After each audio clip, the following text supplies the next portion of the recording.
नमस्कार दोस्तों, राधे राधे, जय श्री कृष्णा। स्वागत है आपका हमारे चैनल पर। आज की इस वीडियो में हम सुनेंगे हरि उत्थानी एकादशी की व्रत कथा। तो संपूर्ण व्रत कथा हम आपको सुनाने जा रहे हैं। दोस्तों, यदि आप हमारे चैनल पे नए हैं तो प्लीज़ चैनल को सब्सक्राइब कर लीजिएगा, बेल आइकन प्रेस कर दीजिएगा और लाइक कर लीजिएगा। और कथा समाप्त होने के बाद यदि मेरी कथा आपको अच्छी लगी तो कमेंट करके ज़रूर अवगत कराइएगा। तो चलिए कथा प्रारंभ करते हैं। जैसा कि आप सभी जानते हैं, इस संपूर्ण संसार का चक्र फिर से आरंभ हो रहा है और इस नवीन सूर्योदय उषा काल में आज हम देवउत्थानी एकादशी का पालन करने जा रहे हैं। आज से पवित्र तुलसी विवाह भी प्रारंभ हो रहा है और इसके बाद मनुष्य समाज में हर प्रकार के शुभ मांगलिक कार्यों का होना शुरू हो जाएगा। और तो चलिए ऐसे पावन पर्व पर आज हम श्रवण करेंगे देवउत्थानी एकादशी की पौराणिक व्रत कथा।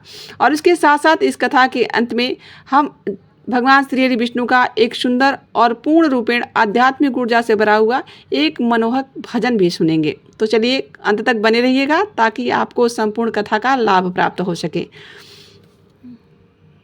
इस कथा का वर्णन स्कंद पुराण में प्राप्त होता है। ब्रह्मा जी नारद मुनि से कहते हैं कि हे पुत्र, समस्त पापों से मुक्त करने वाली, पुण्य और मुक्ति प्रदान करने वाली इस उत्थान एकादशी की महिमा का गान सुनो।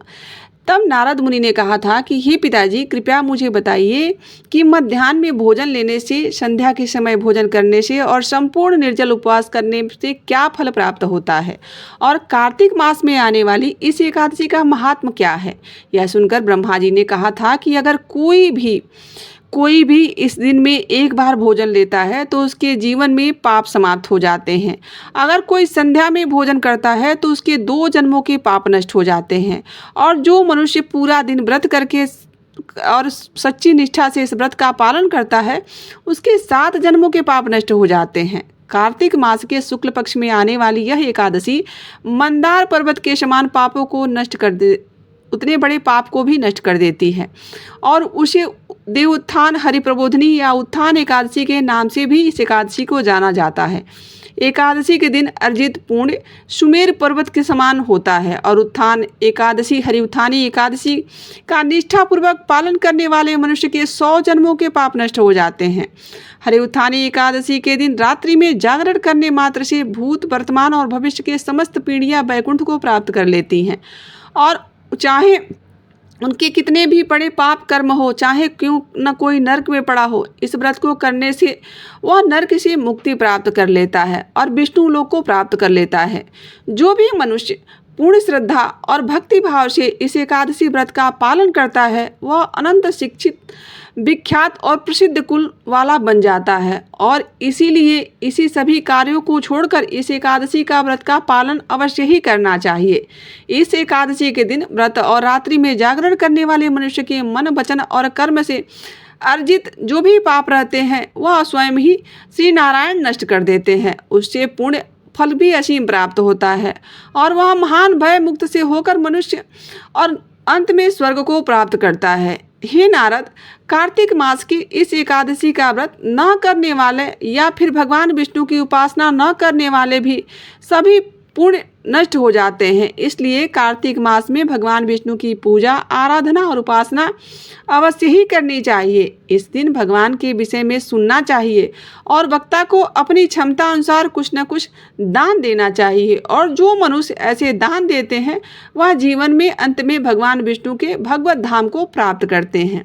ब्रह्मा जी के ऐसे वचन सुनकर नारद मुनि ने कहा कि हे पितामह, जब आप मुझे इस एकादशी व्रत पालन करने की विधि बता रहे हैं तब ब्रह्मा जी ने उत्तर दिया कि ब्रह्म मुहूर्त में जगकर और मुक्त होकर स्नान करना चाहिए और फिर भगवान केशव की उपासना करनी चाहिए। एकादशी के दिन पूर्ण भक्तिभाव और श्रद्धा से उपवास का पालन करना चाहिए और द्वादशी के दिन अन्य भोजन ग्रहण करना चाहिए। रात्रि के समय जागरण करना चाहिए और भगवान विष्णु के पास रहना चाहिए। रात्रि जागरण करते हुए भगवान श्री हरि विष्णु के दिव्य गुणों और उनके भजन का श्रवण करना चाहिए और भजन कीर्तन स्वयं भी करना चाहिए। जो भी पुण्यात्मा मनुष्य इस उपदेश का पालन करते हैं वे परम धाम को प्राप्त करते हैं। एकादशी के दिन मनुष्य को हर प्रकार के लोभ का त्याग करना चाहिए। भगवान श्री हरि विष्णु भगवान श्री कृष्ण की आराधना करते हुए उन्हें कपूर, फल, फूल, पुष्प इत्यादि उन्हें समर्पित करना चाहिए और उनका दूध से अभिषेक भी करना चाहिए। समस्त भक्तिमय कार्य इस एकादशी के दिन करने से समस्त तीर्थों में के स्नान और हर प्रकार के दान से 1 करोड़ गुना ज़्यादा फल प्राप्त होता है।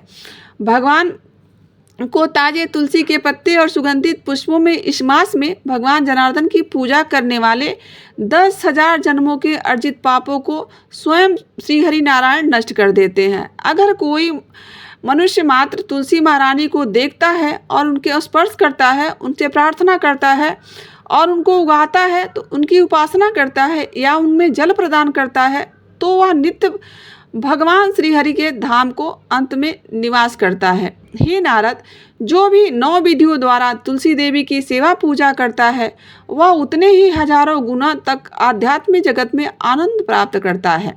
जिससे विकसित तुलसी पौधे में जड़ और जड़ों में उपशाखाएं होती हैं। जब तक परिपक्व तुलसी का पौधा बीज उत्पन्न करता है, तो उन बीजों में जो अनेक पौधे उग जाते हैं और अनेक शाखाएं जो निकलती हैं, टहनियाँ होती हैं, जो फूल और फल जाते हैं, वह फूल भी अनेक बीज उत्पन्न करते हैं। जितने हजारों कल्पों तक ऐसा बीज उत्पन्न होते रहेंगे, तुलसी के 9 विधियों में उपासना करने वाले के पितरों के उतने समय तक भगवान हरि के धाम में निवास किया करेंगे। हे नारद, इस प्रकार भगवान केशव की उपासना करके द्वादशी के दिन प्रातः शीघ्र उठना चाहिए और स्नान करके भगवान श्री हरि कृष्ण, भगवान श्री हरि विष्णु के पवित्र नामों का जाप करना चाहिए। भगवान श्री हरि की उपासना करनी चाहिए और ब्राह्मणों को भोजन खिलाकर अपना व्रत पूर्ण करना चाहिए और फिर उनकी आज्ञा से कुछ अन्य लेना चाहिए। अपनी क्षमता अनुसार अपने गुरु की उपासना करनी चाहिए और उन्हें दान देना चाहिए, और जब तब जाकर भगवान प्रसन्न होते हैं और इस एकादशी के दिन पर चतुर्मास समाप्त हो जाता है। इसलिए चतुर्मास त्यागी हुई वस्तुओं का ब्राह्मणों को दान कर देना चाहिए। ब्रह्मा जी के मुख से इस प्रकार की एकादशी की महिमा का श्रवण करते हुए नारद जी ने धन्यता का अनुभव किया और कार्तिक मास में आने वाली देव उठनी एकादशी, देव उत्थानी एकादशी का गुणगान करने के लिए संपूर्ण पृथ्वी पर इसका प्रचार करने के लिए नारद जी ने ब्रह्मा जी को प्रणाम करके उनसे आज्ञा प्राप्त की और फिर उसके बाद वह मृत्युलोक के लिए निकल पड़े। तो चलिए अब बात करते हैं एकादशी की कथा का। एक समय भगवान श्री हरि के मंदिर में एक नन्हा सा मूषक रहता था और वो मूषक के स्वभाव के अनुसार प्रतिदिन भगवान श्री हरि विष्णु को दीपक अर्पित किया जाता था। उसी में बचे हुए घी और बाती को अपना भोजन बनाता था और संपूर्ण दिन इधर उधर भागता फिरता था। अब एक दिन सभी भक्तगण श्री हरि की आरती कर रहे थे, उन्हें दीपदान अर्पित कर रहे थे और मंदिर में घंटे बज रहे थे। कुछ समय बाद सभी लोग जब वहाँ से चले गए तो उनके जाने के बाद वह मूषक बाहर आया और उसे अत्यंत भूख लगी हुई थी। तो उसने भगवान श्री हरिनारायण को के समक्ष जो दीपक प्रज्वलित किया गया था उसे वह देख रहा था, वह जल रहा था, लेकिन वह अभी पूरी तरह से बुझा नहीं था। अब वह क्या करे, वह भूख से परेशान था। उसे भूख इतनी अधिक लगी थी कि मूषक ने उस दिए को ठंडे होने की प्रतीक्षा भी नहीं की और उसे खाना शुरू कर दिया। और परिणाम यह हुआ कि वह, तो आप जानते ही हैं कि जब दीपक जलता रहता है तो उसके पश्चात वो जब बाती जलती है तो दीपक गर्म रहता है। तो जैसे ही उसने खाने का प्रयास किया तो उस गर्मी के कारण उसके दांतों में लग गई। उसने बाती को गरम गरम ही खा लिया, जिसके कारण वह बाती उसके दांत में लग गई और वह अंदर ही जलने लगा। आग की पीड़ा के कारण वह मूषक परेशान हो गया और वह भगवान श्री हरि विष्णु की जो मूर्ति थी, जो विग्रह था, उसके सामने ही उछलने लगा। आखिरकार उसकी मृत्यु हो गई। और यह समय था कार्तिक मास की एकादशी का। अब देखिए, जो भगवान होते हैं उस मूषक पर कैसे कृपा करते हैं। भगवान करुणा के सागर कहे जाते हैं। मूषक के गर्म बाती खाने के कारण जब अंदर से जल गया था और इस वजह से उसकी मृत्यु हो गई थी, लेकिन भगवान उसे कार्तिक मास में मूषक द्वारा अर्पित दीपदान और उनके समक्ष किया गया नृत्य समझ लिए और उन्होंने समझा कि वह कीर्तन कर रहा था। इसी कारण उन्होंने उसे मुक्ति प्रदान कर दी। अगर अनजाने में किसी मूषक से किया गया ऐसा कार्य भगवान को यह लग सकता है कि भगवान की और भगवान की कृपा इस प्रकार प्राप्त हो सकती है। तो सोचिए कि इस कार्य का जब इतना बड़ा फल मिल सकता है, तो हम जब संकल्प लेकर इस कार्य को करते हैं और कार्तिक मास की एकादशी का व्रत हमारे लिए किस प्रकार के सौभाग्य के द्वार खोल देता है, सोचिए तो हमें कितना पुण्य फल प्राप्त हो जाएगा। एक बार युधिष्ठिर महाराज ने भगवान श्री कृष्ण से कहा था कि हे मधुसूदन, कार्तिक मास में आने वाली अन्य एकादशी कौन सी है, उसका क्या नाम है और उसका महत्व क्या है। तब भगवान ने कहा था, बड़े प्रेम पूर्वक उनको समझाते हुए उन्हें उत्तर दिया था, कहा था कि हे राजन, कार्तिक मास के शुक्ल पक्ष में आने वाली एकादशी को हरि उत्थानी एकादशी नाम से जानते हैं। इस संबंध में एक समय ब्रह्मा जी ने नारद मुनि के मध्य बड़ी सुंदर वार्तालाप करते हुए कहा था कि उसी को मैं आपके समक्ष प्रस्तुत करता हूँ।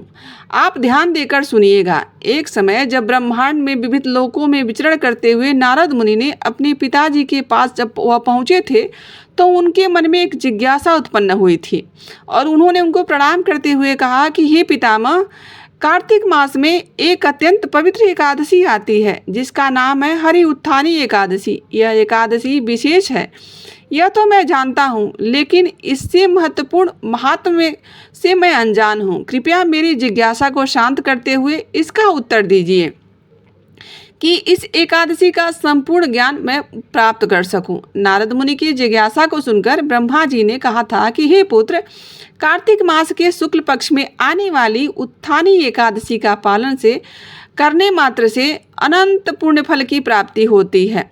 इस एकादशी का व्रत करने से सहस्त्र अश्वमेध यज्ञ 100 राजसूय यज्ञों को अर्जित किए गए पुण्य फल के बराबर, उससे भी 100 गुना अधिक पुण्य फल प्राप्त होता है। जो भी व्यक्ति निश्चय पूर्वक हरि उत्थानी एकादशी का पालन करता है, उसके 100 जन्मों के पाप नष्ट हो जाते हैं।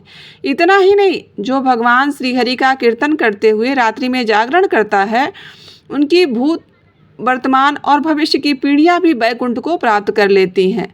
जो व्यक्ति इस दिन दान देता है, गाय की सेवा करता है, भगवान श्री हरि के गुणों का वर्णन करता है, कथा सुनाता है, सुनता है अथवा हुकारी भरता है, शास्त्रों का अध्ययन करता है, उसे 100 गाय देने के बराबर पुण्य फल का प्राप्ति होती है।